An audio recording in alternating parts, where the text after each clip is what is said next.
My father had a pharmacy in the south side of Chicago. During Prohibition, I guess, he sold bourbon for medicinal uses in these medical type bottles. I don't know why he saved them, but he saved about a case of them, and eventually he gave them to me and my sister, and we divided them up. Well, you brought 6 with you today. The O.F.C. distillery, or old-fashioned copper, was founded actually in 1870 by a man named Colonel Taylor. And he was a visionary in the world of making bourbon from Kentucky. He used a lot of copper tubing, copper lined vats, and was very interested in pure ingredients and quality control. He became known for his excellence in distilling and was really setting the standard for other folks to follow. He actually sold that company in 1878 to a man named George T. Stagg, who was the person that distilled this particular set of bourbon.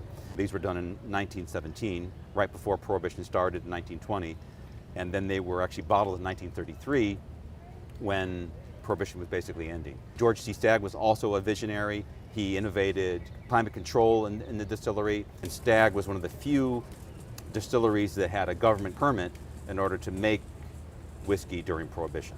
And the reason it says for medicinal purposes only, because that's the only way you could get any kind of alcohol during Prohibition. Then in 1992, the George T. Stagg distillery was sold to Buffalo Trace, which many connoisseurs of American whiskey and bourbon will know because they really are a top brand in the market.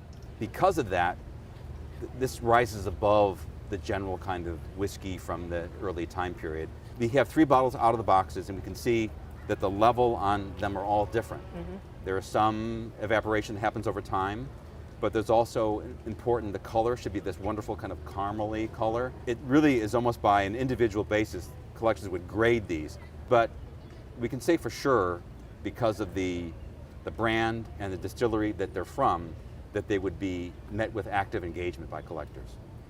If I had to throw kind of a broad auction estimate on the 6 bottles, so you're looking at anywhere on the low end from $12,000 to the high end of $30,000 for the 6 bottles. For the 6.